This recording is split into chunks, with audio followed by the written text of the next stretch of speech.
Hermanos, para mí es un gozo, es un privilegio el hecho de que me hayan invitado a compartir estos días la palabra de Dios.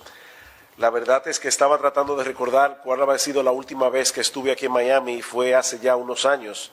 Fue para predicar en un aniversario de la iglesia que pastorea nuestro hermano Arzafat, quien es mi abuelo en la fe. Porque en el año 1977, cuando yo todavía era un inconverso que nunca había leído la Biblia, que no tenía ni idea de lo que era el Evangelio, el pastor Arzafat fue invitado a predicar en una iglesia bautista en República Dominicana, en la capital. Allí mi mejor amigo conoció al Señor, y luego que Arzafat se fue, o sea, yo nunca lo conocí hasta hace poco, entonces este amigo mío me invitó a la iglesia y allí comencé a caminar con el Señor hace 35 años. No es que soy viejo, es que empecé joven. Damos muchas gracias al Señor por los lazos de amistad que se han unido, tanto con el hermano Víctor y ahora con los pastores que he tenido la oportunidad de estar conociendo en estos días, y esperamos que al final de estos 5 días, 4 o 5 días que vamos a estar aquí, sobre todas las cosas, nosotros salgamos más comprometidos con el Evangelio de nuestro Señor Jesucristo. Hemos venido a exaltarlo a Él y a nadie más, porque solamente Él merece la gloria. Así que vamos a orar y pedir al Señor que se complazca en pasearse entre nosotros en estos días y aplicar con poder su palabra en medio nuestro. Oremos. Padre, nosotros queremos darte muchas gracias, porque tú eres bueno, porque para siempre es tu misericordia, y porque, como cantábamos hace unos segundos, tu palabra es verdad. Señor, el cielo y la tierra pasarán, tu palabra no pasará. Nosotros te pedimos, te suplicamos, que tú te complazcas en enviar tu Espíritu para glorificar a tu Hijo, nuestro Señor Jesucristo, en estos días. Y aún te pedimos, Padre bueno, que no solamente la fe de algunos sea fortalecida, sino que aún algunos puedan venir a la fe que todavía no tienen. Salva almas, oh Señor, te lo imploramos, en Cristo nuestro Salvador. Amén. Hermanos, los invito a ir conmigo a la carta de Pablo a los Gálatas, Gálatas capítulo 1. No voy a estar exponiendo este texto profundamente, lo quiero tomar como punto de partida para lo que vamos a estar hablando en la noche de hoy y en las noches subsiguientes. En Gálatas capítulo 1 versículo 6, Pablo dice: estoy maravillado de que tan pronto os hayáis alejado del que os llamó por la gracia de Cristo para seguir un evangelio diferente. No que haya otro, sino que hay algunos que os perturban y quieren pervertir el evangelio de Cristo. Mas, si aún nosotros o un ángel del cielo os anunciare otro evangelio diferente del que os hemos anunciado, sea anatema, maldito de Dios. Como antes hemos dicho, también ahora lo repito: si alguno os predica un evangelio diferente del que habéis recibido, sea anatema, maldito de Dios. Pues busco ahora el favor de los hombres o el de Dios, o trato de agradar a los hombres, pues si todavía agradara a los hombres, no sería siervo de Cristo. Aquellos que están familiarizados con las cartas de Pablo sabrán que Pablo siempre comienza sus cartas con el remitente, por ejemplo, Pablo, apóstol de Jesucristo por la voluntad de Dios. Luego vienen los destinatarios, a los santos y fieles en Cristo Jesús que están en Éfeso, en Filipos, y luego una salutación: gracia y paz a vosotros de Dios nuestro Padre y del Señor Jesucristo. Y una vez Pablo termina con estas palabras de introducción, normalmente da gracias a Dios por lo que Él está haciendo en la iglesia, pero eso no es lo que vemos en la carta a los Gálatas. Pablo comienza, en vez de expresando gratitud y alabanza, con una fuerte reprensión. Estos hermanos de Galacia se estaban colocando a sí mismos en una situación en extremo peligrosa, porque estaban prestando oído a diferentes doctrinas que tergiversan el corazón del Evangelio. Yo no sé cuántos de ustedes recordarán, pero aquí en Estados Unidos, hace algunos años, unas personas contaminaron unas cápsulas de un calmante para el dolor de cabeza con cianuro. Y varias personas recibieron el daño. Bueno, mis hermanos, el peligro de abrazar un evangelio adulterado es infinitamente mayor. Porque lo que está en juego aquí es la gloria de Cristo, es el destino eterno de nuestras almas. De ahí las palabras tan duras que Pablo pronuncia en los versículos 8 y 9. Pablo dice: mas si aún nosotros o un ángel del cielo os anunciare otro evangelio diferente del que os hemos anunciado, sea anatema. Mis hermanos, ni el ángel Gabriel, que viniera del cielo en persona, tendría derecho a predicar un evangelio diferente del que nosotros hemos recibido a través de los apóstoles de nuestro Señor Jesucristo. ¿Y cuál es la esencia de ese evangelio que nosotros debemos defender, que nosotros debemos proclamar, que nosotros debemos amar con todas las fuerzas de nuestro corazón? Pero yo creo que Pablo nos da una clave en el capítulo 2, versículo 15. Dice Pablo: nosotros, judíos de nacimiento y no pecadores de entre los gentiles, sabiendo que el hombre no es justificado por las obras de la ley, sino por la fe de Jesucristo, nosotros también hemos creído en Jesucristo para ser justificados por la fe de Cristo y no por las obras de la ley, por cuanto por las obras de la ley nadie será justificado. Algo es evidente aquí en esto que Pablo dice, y es que el mensaje del evangelio gira en torno a la doctrina de la justificación por la fe. Si nosotros nos extraviamos en ese punto del camino, inevitablemente terminaremos perdiendo por completo el rumbo. Así que, hermanos, permítanme en esta noche llamar vuestra atención a este aspecto más esencial del evangelio, la doctrina de la justificación por la fe. Ahora déjenme hacer una advertencia. Cuando un predicador es invitado a una iglesia y se anuncia que este predicador va a estar hablando del evangelio, muchos cristianos cierran sus oídos porque entienden que el evangelio no es para ellos.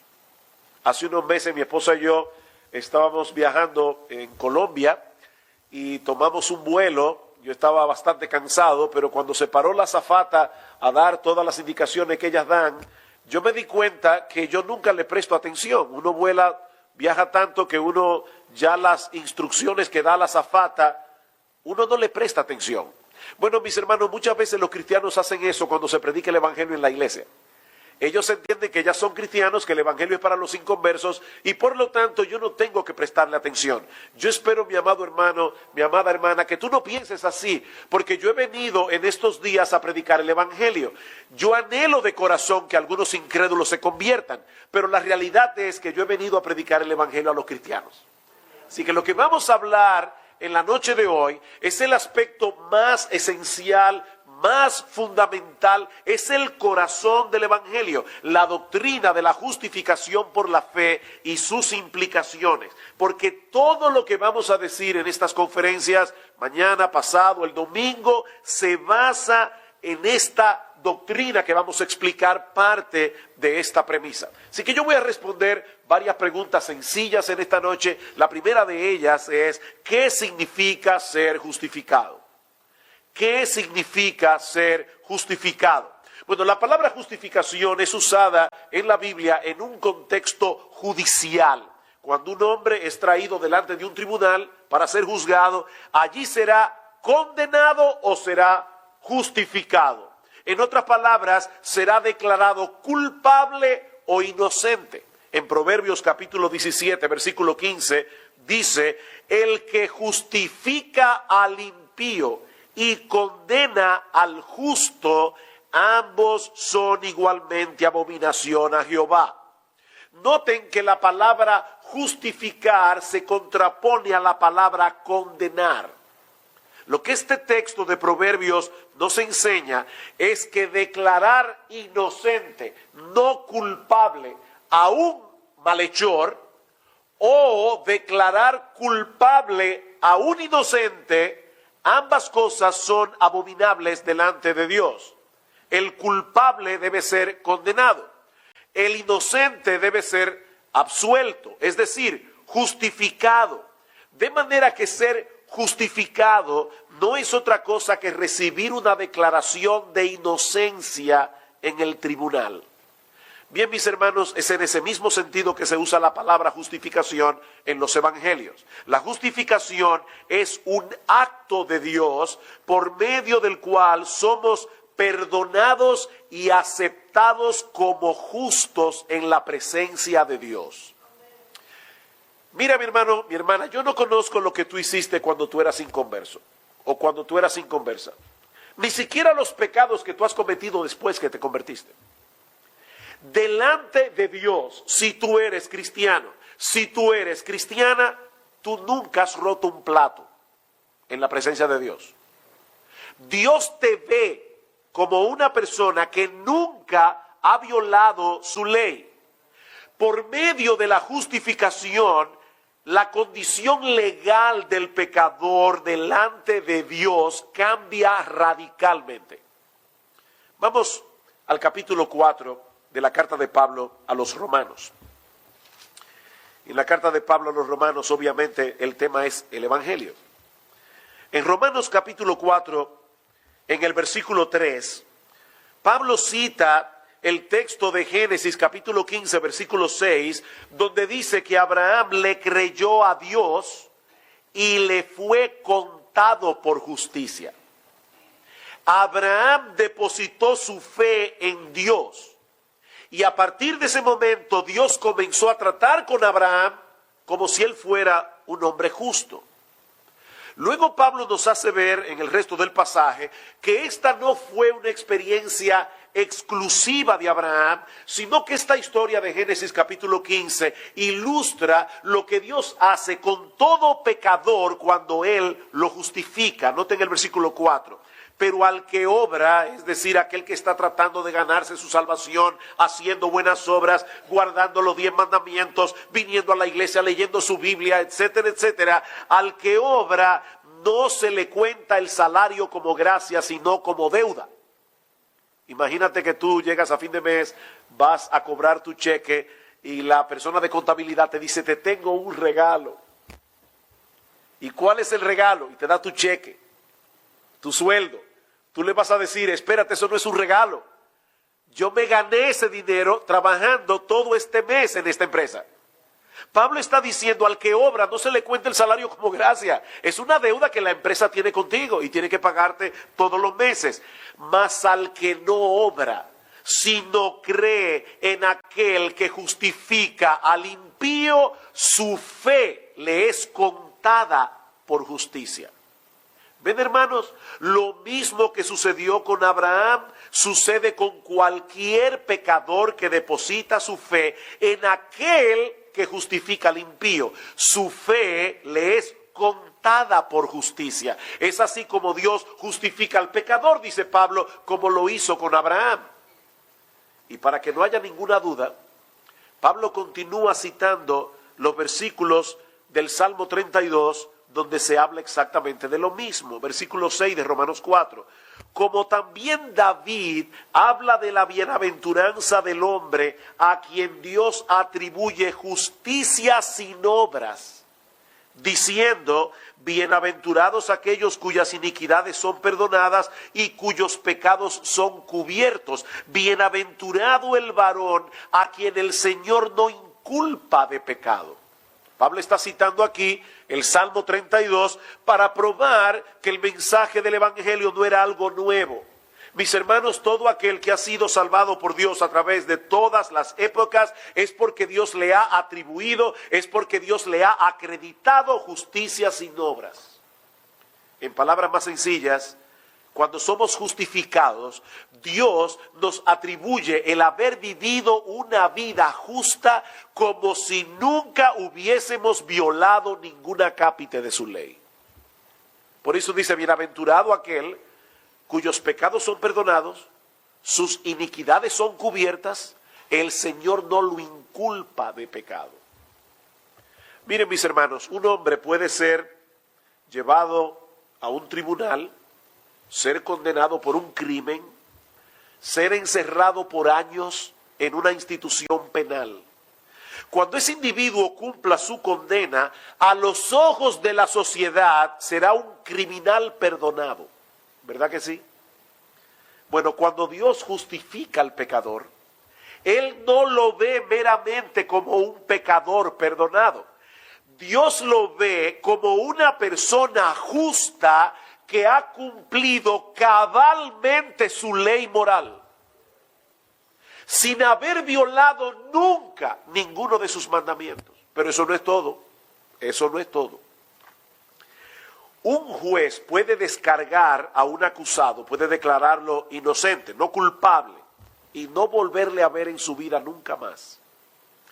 Pero cuando Dios justifica al pecador, no solo lo absuelve, sino que lo adopta. O sea, no es solamente que Dios lo declara justo, es que ahora Dios lo adopta como uno de sus hijos en la familia de la fe, con todos los derechos, con todas las prerrogativas que eso implica. Ahora bien, alguien puede preguntarse, ¿cómo puede ser posible que Dios haga algo así? Esa es la segunda pregunta que yo quiero responder en esta noche.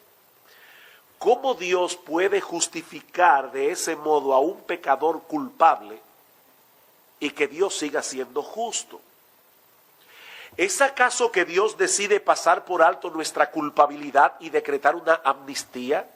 ¿Saben que yo he oído muchas veces a cristianos, inclusive pastores, que comparan la justificación con la amnistía? No, hermanos, la justificación no es una amnistía. La justificación y la amnistía no son sinónimas. Cuando se proclama una amnistía, se está pasando por alto un mal proceder, un crimen. Se está tomando la prerrogativa de no llevar un caso a la justicia. La palabra amnistía viene de la palabra griega amnestia, que significa olvido, de donde viene nuestra palabra amnesia. Ahora, hermanos, Dios no sufre de amnesia. Aparte de que si Dios hiciera algo así, pasar por alto el hecho de que nosotros somos pecadores y que hemos violado su ley muchísimas veces, si Dios hiciera algo así, Él mismo estaría actuando en contra del más elemental principio de justicia establecido por Él mismo. ¿Qué dice Proverbios capítulo 17, versículo 15? El que justifica al impío y el que condena al justo, ambos son igualmente abominación a Jehová. Dios no puede hacerse de la vista gorda en lo que respecta a nuestros pecados, porque si Dios hace eso dejaría de ser justo, y si Dios deja de ser justo, deja de ser Dios. Sin embargo, hermanos, ¿qué leímos en Romanos capítulo 4, versículo 5? Pablo dice claramente en Romanos 4, 5 que Dios justifica ¿a quién? Al impío. Dios justifica al impío. Y lo que yo estoy preguntando es cómo Dios puede hacer algo así. ¿Cómo Dios puede declarar inocente a un transgresor y mantener intacta su justicia? Bueno, hermanos, vean otra vez Romanos capítulo 4, versículo 3. Pablo dice, creyó Abraham a Dios y le fue contado por justicia. El término clave ahí es contado. Esa palabra que usa Pablo allí significa poner en la cuenta de, acreditar, imputar. Aquí hay varios niños. Niños, esto es para ustedes. Cuando un niño hace algo malo y el padre lo llama a capítulo y le dice, ¿qué tú has hecho, hijo mío?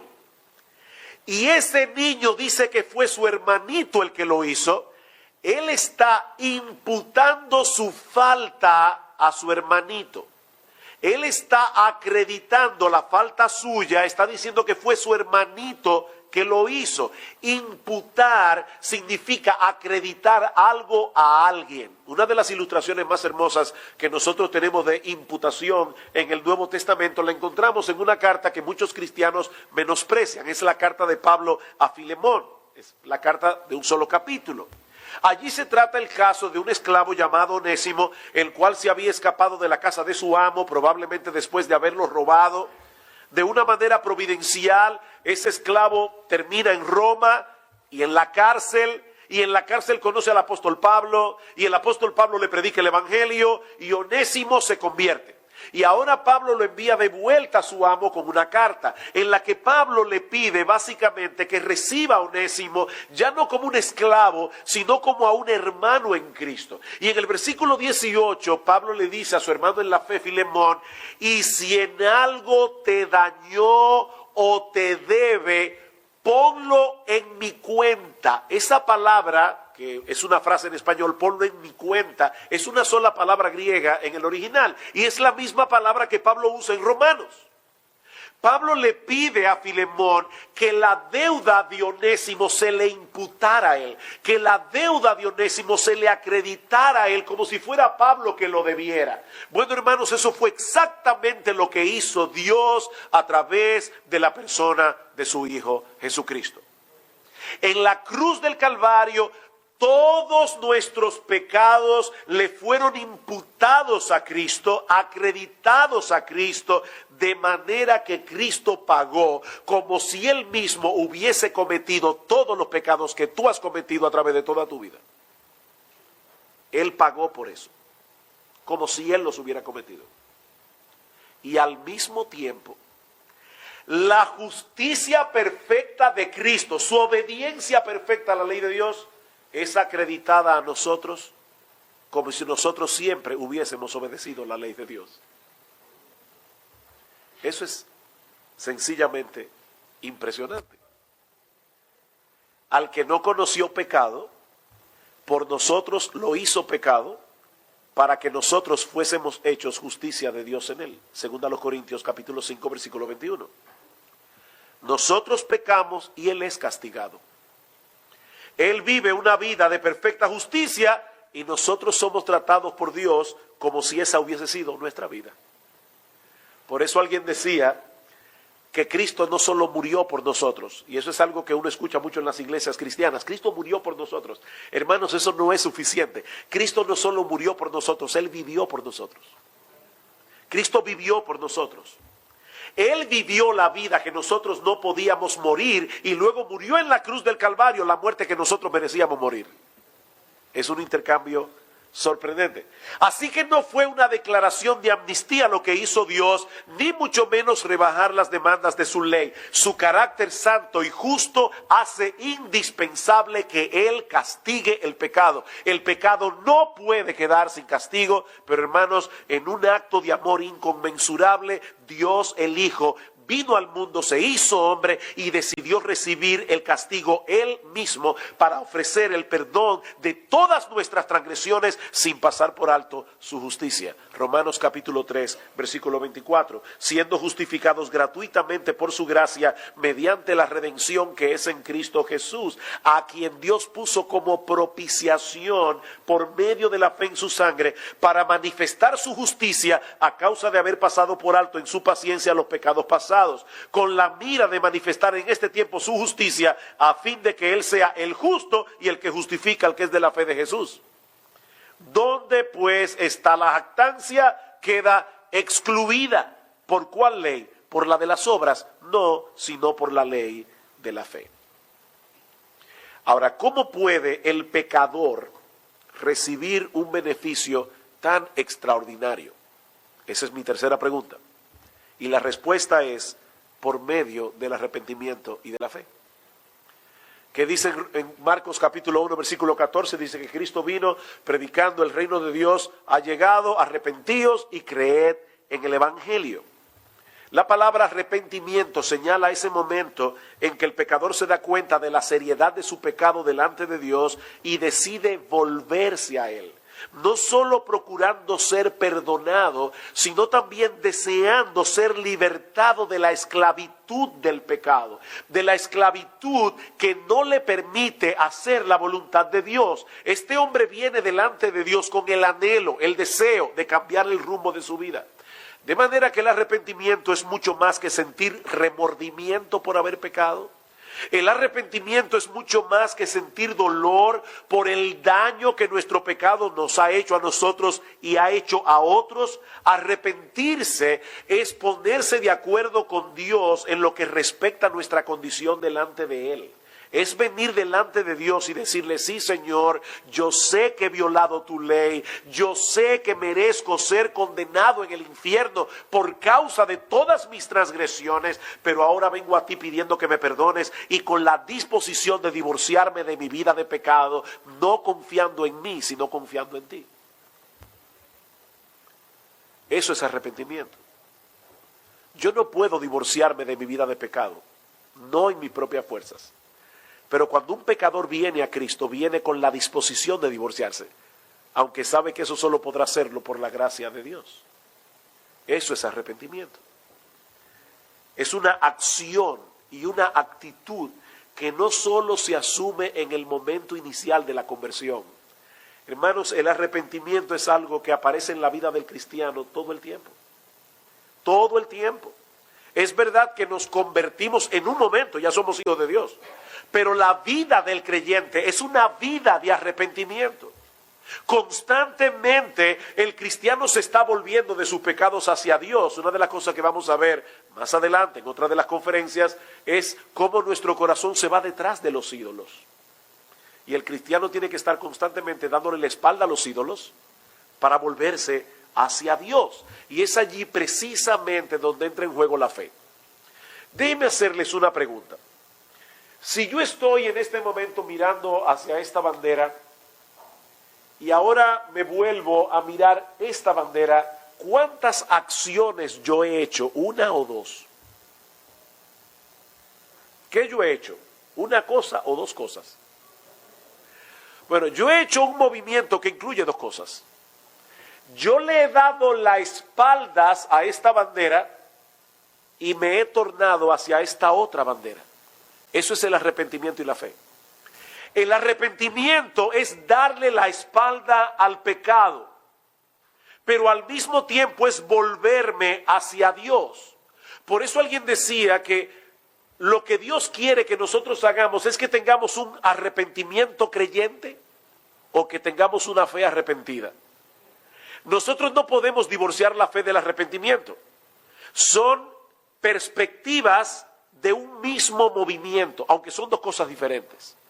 Y hermanos, es por medio de esa clase de fe que le da la espalda al pecado y se vuelve hacia Dios. Es por esa clase de fe que el pecador es justificado delante de Dios.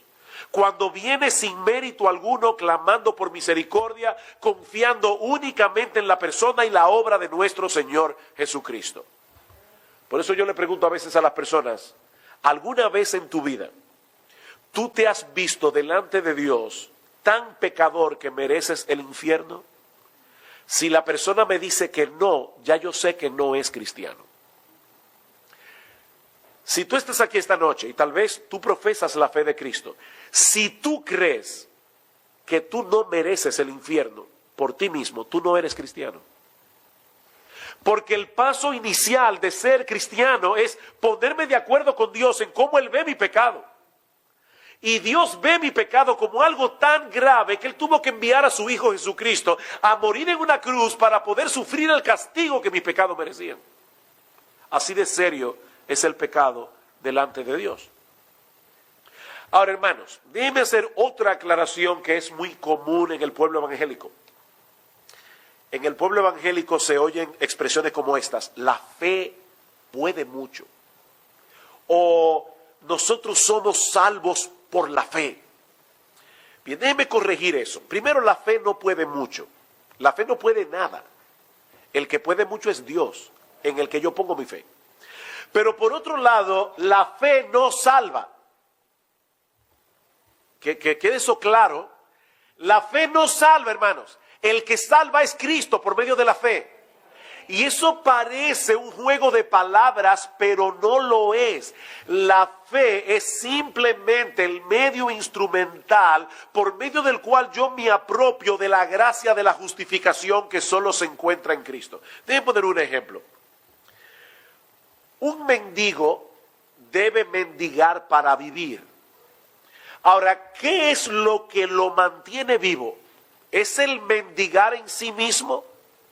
O sea, el acto en sí de mendigar, ¿lo mantiene vivo? No. Bien. Segunda pregunta. ¿Es el dinero que uno le da al mendigo lo que lo mantiene vivo? No, él no puede comerse el dinero.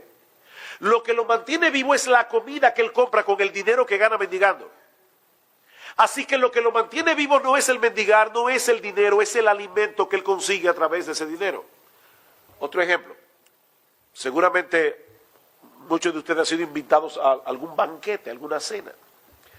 Cuando nos invitan a cenar, nosotros usamos ese instrumento muy útil que se llama tenedor.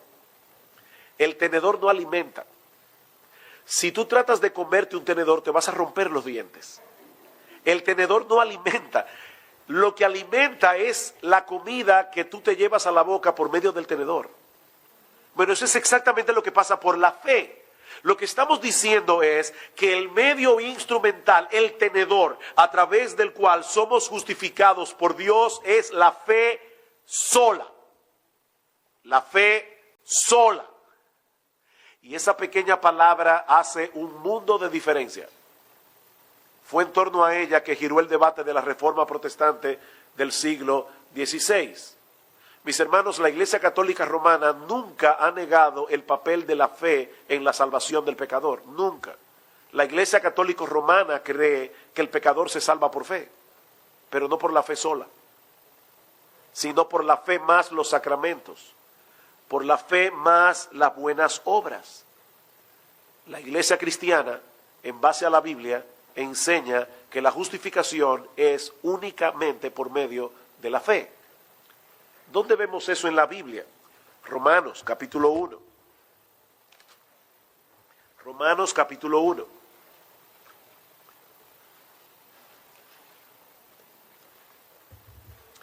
Versículo 16, porque no me avergüenzo del Evangelio, porque es poder de Dios para salvación a todo aquel que cree, al judío primeramente y también al griego. Porque en el Evangelio la justicia de Dios se revela por fe y para fe, como está escrito, mas el justo por la fe vivirá. Lo que Pablo está diciendo aquí es, la vida cristiana de principio a fin es de fe. Romanos capítulo 3, versículo 21. Pero ahora, aparte de la ley, se ha manifestado la justicia de Dios, testificada por la ley y los profetas. La justicia de Dios por medio de la fe en Jesucristo para todos los que creen en Él. Versículo 27. ¿Dónde pues está la jactancia? O sea, ¿quién puede llegar al cielo y decir, Señor, heme aquí, dame lo que yo me merezco? ¿Dónde está la jactancia? Pablo dice, queda excluida. ¿Por cuál ley? Por la de las obras, no, sino por la ley de la fe. Concluimos, pues, que el hombre es justificado por la fe sin las obras de la ley. Versículo 3 de Romanos 4, otra vez, porque ¿qué dice la Escritura? Creyó Abraham a Dios y le fue contado por justicia, pero al que obra no se le cuenta el salario como gracia, sino como deuda. Mas al que no obra, sino cree en aquel que justifica al impío, su fe le es contada por justicia. ¿A quién justifica Dios? Al impío. Al impío que no obra, porque él no puede obrar, él es impío. Hay personas que dicen, no me llames impío. Pero es que la Biblia le llama impío a todo el que no conoce a Cristo. A todo aquel que no ha sido justificado por la fe. Romanos 5:1, justificados pues por la fe. Tenemos paz para con Dios por medio de Jesucristo. Efesios capítulo 2, versículo 8, que yo espero que todos los creyentes aquí conozcan de memoria, ¿verdad? Por gracia sois salvos por medio de la fe, y esto no de vosotros, porque es un don de Dios, es un regalo de Dios, no por obras para que nadie se gloríe. Así que mis hermanos, la Biblia no solo enseña que somos justificados por medio de la fe, sino por medio de la fe sola. Si nosotros excluimos esa pequeña palabra, estamos pervirtiendo, estamos echando por tierra el evangelio de nuestro Señor Jesucristo y estamos incurriendo en la condenación que Pablo pronuncia en Gálatas capítulo 1, versículo 8. ¿Saben, mis hermanos, por qué nosotros somos justificados por medio de la fe? No sé si alguna vez han pensado en eso. ¿Cuál virtud es superior, la fe o el amor? La fe, no, el amor. Primera a los Corintios capítulo 13, versículo 13. Ahora permanecen la fe, la esperanza y el amor. Estos tres, pero el mayor de ellos es el amor. Sin embargo, no somos justificados por amar, somos justificados por creer. ¿Por qué si el amor es una virtud más importante que la fe, somos justificados por la fe y no por el amor? Porque la fe es el único acto del hombre que no es una obra. El que ama, obra. El que no obra, no ama. Pero la fe no es por obras. La justificación es por la fe, porque la fe es la única acción del hombre que no es una obra. La fe es una mano vacía que se extiende para recibir a Cristo, tal como Él es ofrecido en el Evangelio. Mas a todos los que le recibieron, a los que creen en su nombre, les dio potestad de ser hechos hijos de Dios. De modo que es por fe para que no sea por obra y así pueda ser por gracia. ¿Ven el punto? Es por fe para que no sea por obras y pueda ser por gracia. Como bien ha dicho alguien, la gracia y la fe van indisolublemente juntas, por cuanto la única función de la fe es la de recibir lo que ofrece gratuitamente la gracia. Eso es lo único que hace la fe, recibir humildemente lo que ofrece gratuitamente la gracia. Pero todavía nos queda una pregunta por responder. ¿Cuáles son las implicaciones de abrazar por la fe la salvación que Dios ofrece en el Evangelio? ¿Cuáles son las implicaciones? El apóstol Pablo trata con esta pregunta en Romanos capítulo 6. El hermano Mario leyó Romanos capítulo 5, versículo 12 al 21. Yo sé que es un texto difícil. De hecho, alguien decía que uno puede saber si un teólogo es un buen teólogo si su texto griego se abre solo en Romanos 5. O sea, un teólogo es un buen teólogo si ha pasado mucho tiempo estudiando ese pasaje. O sea, yo sé que es un texto difícil, pero básicamente lo que Pablo está diciendo en Romanos capítulo 5, versículos 12 al 21 es que el pecado de Adán nos condenó a todos. Si alguien protesta por eso, recuerde que hay otra cara en esta moneda. La justicia de Cristo nos justifica a todos. O sea, la desobediencia de Adán nos condenó. La obediencia de Cristo nos salvó. Déjenme ponerlo más simple. Yo no sé aquí cuántos les gusta jugar basquetbol. Pero vamos a imaginar por un momento que aquí hay dos equipos. Está empate. 80-80. Y hay un foul. Y viene el jugador del equipo contrario en la línea de foul y mete un punto. El juego está 81-80. Está a punto de terminar el partido. Pero de repente se comete otro foul del equipo contrario.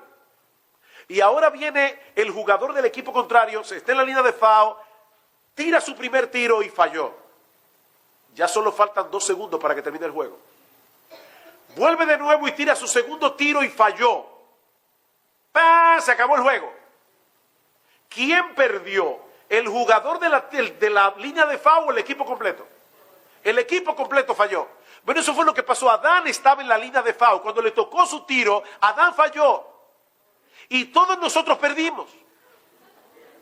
Pero luego vino Cristo, el segundo Adán. Y en el momento clave, en el momento crucial, el segundo Adán metió la bola y ganó. Y nosotros, el equipo completo, ganamos junto con él. Eso es lo que Pablo está diciendo en Romanos capítulo 5. Explicado de la manera más sencilla posible. En Romanos 6, el apóstol Pablo quiere lidiar con la preocupación que algunos pueden tener, pero si eso es así, si mi salvación depende de la obediencia de Cristo, entonces yo puedo ser salvo y vivir como me dé la gana. El Evangelio promueve el libertinaje. Y ahora Pablo va a responder a esa inquietud. Y dice en el capítulo 6, versículo 1, ¿qué pues diremos? ¿Perseveraremos en el pecado para que la gracia abunde? En ninguna manera. Pues lo que hemos muerto al pecado, ¿cómo viviremos aún en él? ¿O no sabéis que todos los que hemos sido bautizados en Cristo Jesús, hemos sido bautizados en su muerte? Porque somos sepultados juntamente con él por la muerte en el bautismo, a fin de que como Cristo resucitó de los muertos por la gloria del Padre, así también nosotros andemos en vida nueva. Pablo está diciendo aquí, cuando Cristo murió en la cruz del Calvario, Él estaba firmando el acta de defunción de mi antiguo yo orientado hacia el pecado. En la cruz del Calvario, Cristo firmó mi acta de defunción. Y de la misma manera, cuando Él resucitó de la tumba al tercer día, nosotros resucitamos juntamente con Él para comenzar a vivir una vida nueva. Michael Horton lo dice de esta manera: Dios no viene a nosotros a mejorar nuestras vidas, Él viene a acabar con ellas. Él no vino a transformar al viejo Adán, Él vino a matarlo y a resucitarnos juntamente con Cristo para andar en novedad de vida. Y todo eso vino a ser una realidad en el momento en que mi vida fue unida a la de Él por medio de la fe. O sea, esa acta de defunción fue firmada hace 2000 años atrás, pero entró en vigor cuando mi vida fue unida a la de Cristo por medio de la fe. Déjeme ilustrarlo de esta manera. El pasado 20 de noviembre, mi esposa y yo cumplimos 30 años de casados. Otra vez, es que yo me casé muy niño. Debo recordar que las ilustraciones, ¿verdad?, no son perfectas, no ilustran perfectamente lo que quieren representar, pero vamos a ponerlo de esta manera. Hace 30 años atrás, mi vida y la vida de mi esposa quedaron unidas de tal manera que en lo que respecta a todas las mujeres que existen en el mundo, yo, como esposo potencial, estoy muerto. Yo solo vivo para ella, como esposo. Y ella, como esposa potencial, está muerta para todos los demás hombres que existen en el mundo. Como esposo, yo solo debo vivir para ella. Como esposa, ella solo debe vivir para mí, de lo contrario sería adulterio. ¿Ven ustedes, hermanos, cómo en cierto modo ella y yo estamos vivos y estamos muertos al mismo tiempo? Vivos el uno para el otro, pero muertos para todos los demás. Algo similar ocurre con un pecador cuando une su vida a Cristo por medio de la fe. En lo que respecta a su antigua vida, a nuestras antiguas metas, ambiciones, anhelos, intereses, estamos muertos. Hemos muerto. Solo estamos realmente vivos en lo que respecta a esa nueva vida que tiene a Cristo como fuente y como centro. En cierto sentido, ya no estamos viviendo nuestra vida sino la suya. Con Cristo estoy juntamente crucificado y ya no vivo yo, mas vive Cristo en mí, y lo que ahora vivo en la carne lo vivo en la fe del Hijo de Dios, el cual me amó y se entregó a sí mismo por mí. Y en Romanos capítulo 6 versículo 11 Pablo dice: así también vosotros consideraos muertos al pecado, pero vivos para Dios en Cristo Jesús, Señor nuestro. Muertos al pecado, pero vivos para Dios. ¿Y eso qué implica? Bueno, básicamente cuatro cosas.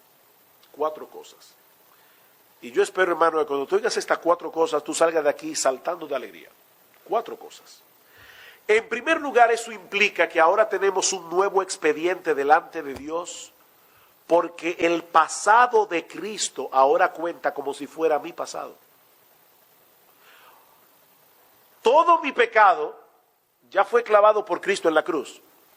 Ahora yo estoy en Cristo. Y por lo tanto, Dios me ve a mí conforme al expediente de Cristo, no conforme al mío. Su obediencia perfecta a la ley de Dios me ha sido acreditada. Noten lo que dice en Romanos capítulo 5, versículo 18.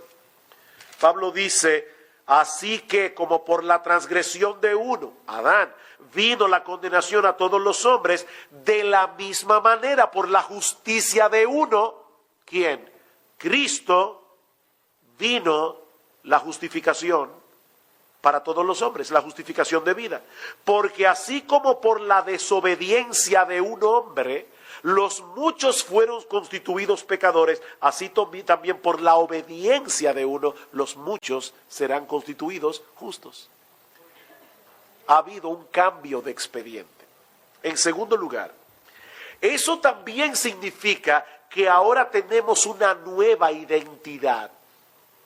Tenemos una nueva identidad. Nosotros estamos unidos de tal manera a Cristo que cuando Dios nos ve, no nos ve a nosotros, Él ve a su Hijo. Como dice Pablo en Colosenses capítulo 3, versículo 3, nuestra vida está escondida con Cristo en Dios. Tenemos su identidad. ¿Saben lo que eso significa? Mira, mi hermano, si alguien pudiera tener acceso a tu computadora y tuviera tu clave de acceso, pudiera penetrar en tu cuenta bancaria, pudiera asumir tu identidad, pudiera traspasar dinero de tu cuenta a la cuenta suya, pudiera meterse en Amazon.com y hacer compras con tu dinero, con tu identidad. Y tú vas a tener que pagar lo que ese pirata cibernético se robe. Bueno, mis amados hermanos, eso es exactamente lo que ocurre cuando una persona viene a Cristo en arrepentimiento y fe. A partir de ese momento asumimos su identidad en la presencia de Dios. Su identidad. El Dios del cielo nos ve en Cristo y nos invita a hacer uso de todos los beneficios espirituales que conlleva el hecho de tener esa nueva identidad. ¿Hay algo que Dios le niega a su Hijo? No. Y nosotros venimos en su nombre, no en el nuestro. Hay algunos cristianos que creen que orar en el nombre de Cristo es decir al final de cada oración las palabras mágicas. En el mundo es abracadabra. En la iglesia es en el nombre de Cristo. No, mis hermanos, eso no es una fórmula secreta. En el nombre de Cristo, porque yo no voy al cielo en mi nombre. Mi cuenta bancaria en el cielo está en rojo. La de Cristo está perfecta. Yo voy en su nombre. Si un millonario me da un poder y yo voy al banco, en su nombre yo puedo sacar todo el dinero de ese millonario. Pero si voy como Sujel Michelén, no me van a dar ni $1.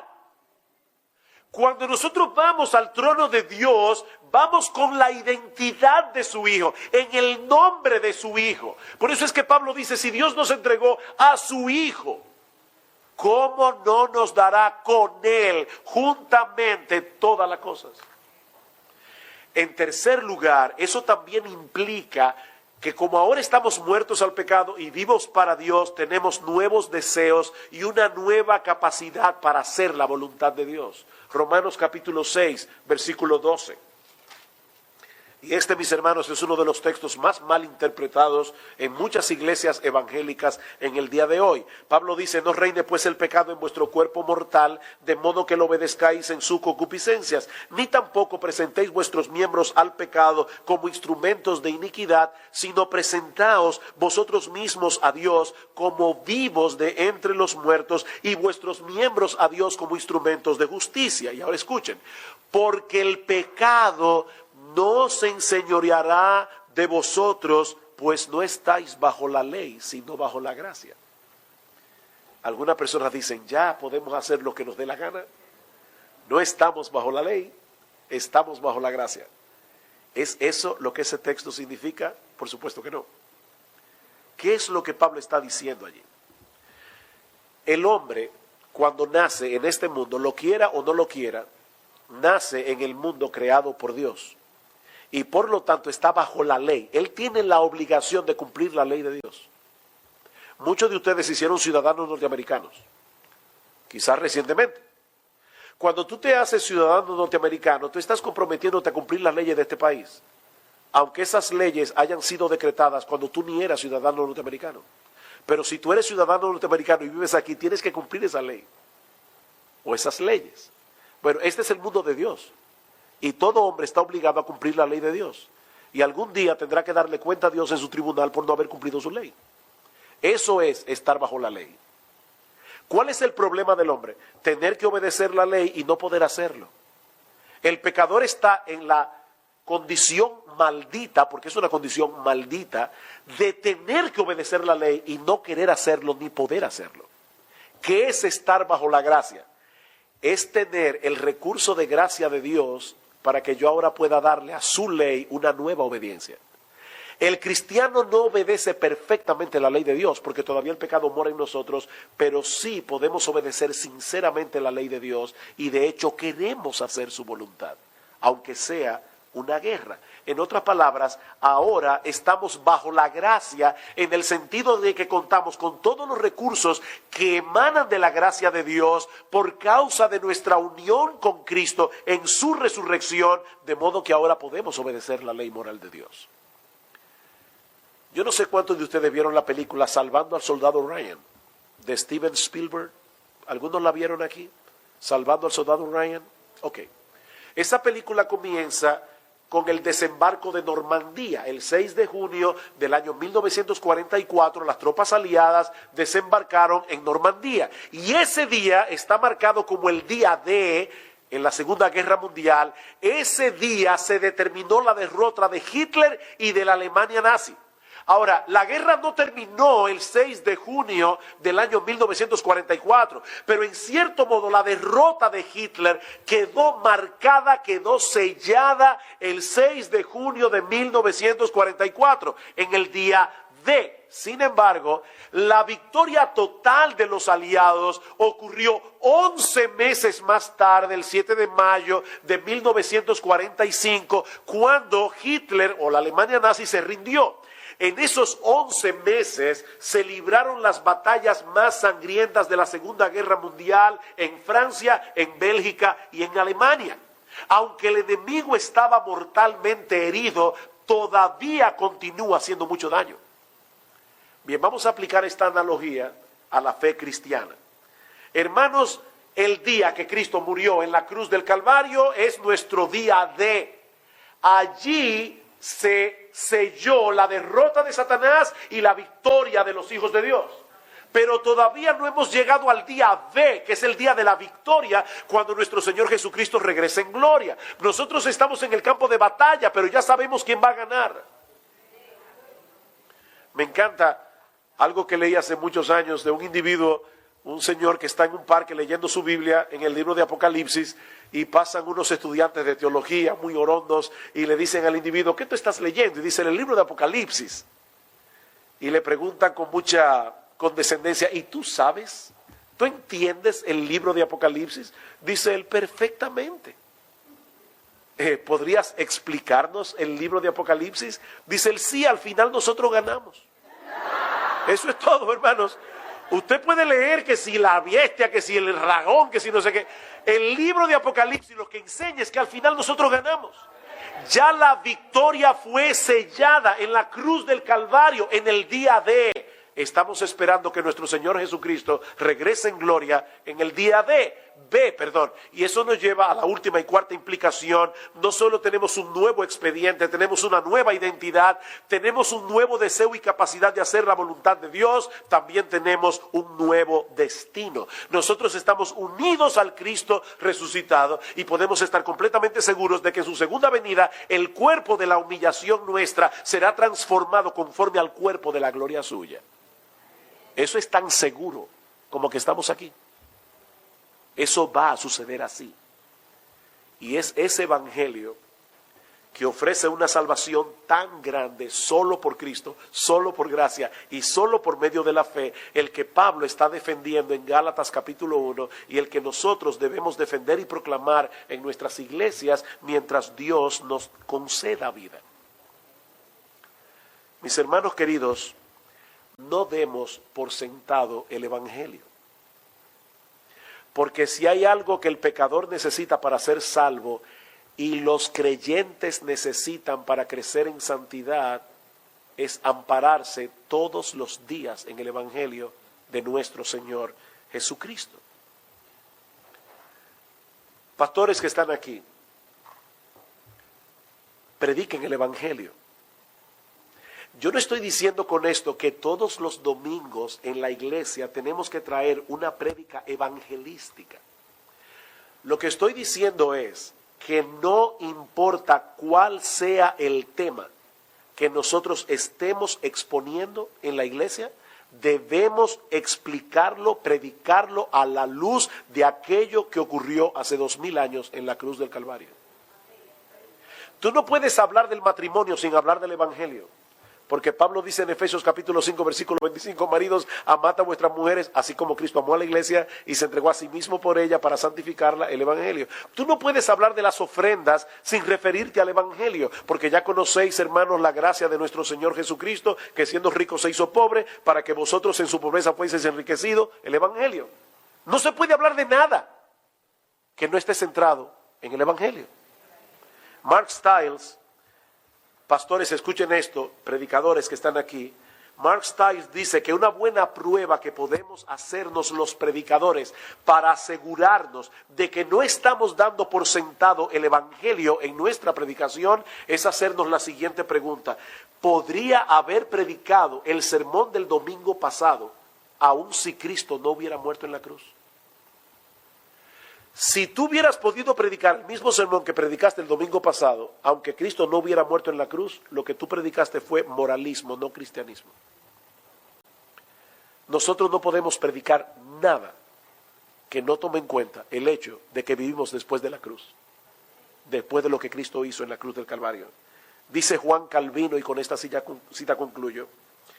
Dice Calvino: sin el evangelio todo es inútil y vano, sin el evangelio no somos cristianos, sin el evangelio todas las riquezas son pobrezas, toda la sabiduría es locura ante Dios, la fortaleza es debilidad y toda la justicia del hombre está bajo la condenación de Dios. Pero por el conocimiento del evangelio somos hechos hijos de Dios, hermanos de Jesucristo, conciudadanos de los santos, ciudadanos del reino de los cielos, herederos de Dios con Jesucristo, por quien los pobres se hacen ricos, los fuertes se hacen débiles, los simples se hacen sabios, los pecadores son justificados, los desolados son consolados, los inseguros son asegurados y los esclavos son libertados. El evangelio, dice Calvino, es la palabra de vida. Y eso es lo que vamos a estar predicando en estos días. Gracias, hermanos.